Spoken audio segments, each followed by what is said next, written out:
Jamaica's elite athletes are at risk of not receiving global ranking points earned or being properly credited with World Championship qualifying standards achieved at more than a dozen local development meets. These meets are being staged at World Athletics approved tracks.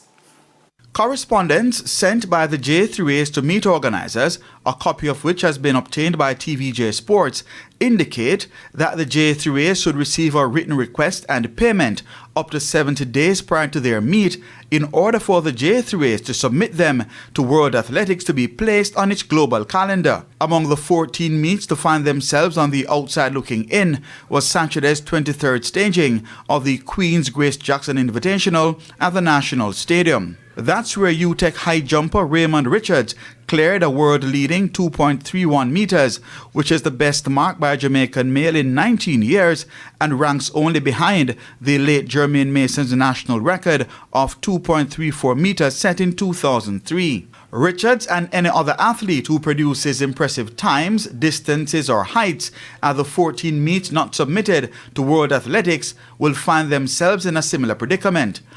However, JAA's first vice president and chairman of their competitions commission, Ian Forbes, says the meet organizers were given ample notice to fall in line. Meet organizers would have been sensitized.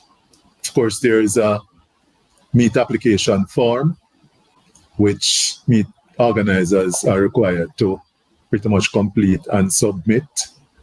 And of course, on that form, it is also noted. Separate and apart from that, a reminder was sent out again by the JAAs, and organizers were asked to treat the matter as urgent. This would have been sent on November 25th. David Riley, who is the deputy chairman of the commission, says the meets needed to do more than just provide payment to be registered globally. If you're going to be listed in the global calendar, there are some basic things that your meet must have, because it's catering to a global audience. And so it's more than just a fee. It's more than just make it meeting a deadline. It means that your operation needs to be at such a level that a meet that is listed in the global calendar is passing more than just the being able to pay a fee. Riley explained that a similar situation also happens with meets in the United States. That is correct, and that would be the case for all our Jamaicans in the U.S. collegiate system now who are competing at meets that fall in the same category. Those meets have to be listed, same requirement. They have to be listed in the global calendar. And so we have our collegiates, some of our best athletes are running week in, week out in meets in the U.S. that are not listed, and so their performances can never be used as entry into the global meet. However, shouldn't the JAAs, as the local governing body, foot the bill to register all the meets and then recuperate the funds?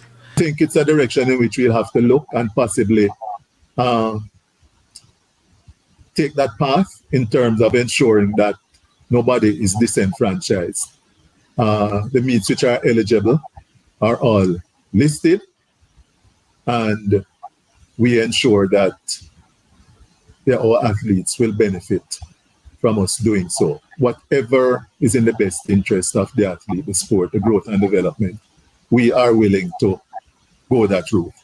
Efforts by TVJ Sports to get comments from local track and field stakeholders outside of the JAAs to weigh in on the matter was unsuccessful. Keon Rayner reporting for TVJ Sports.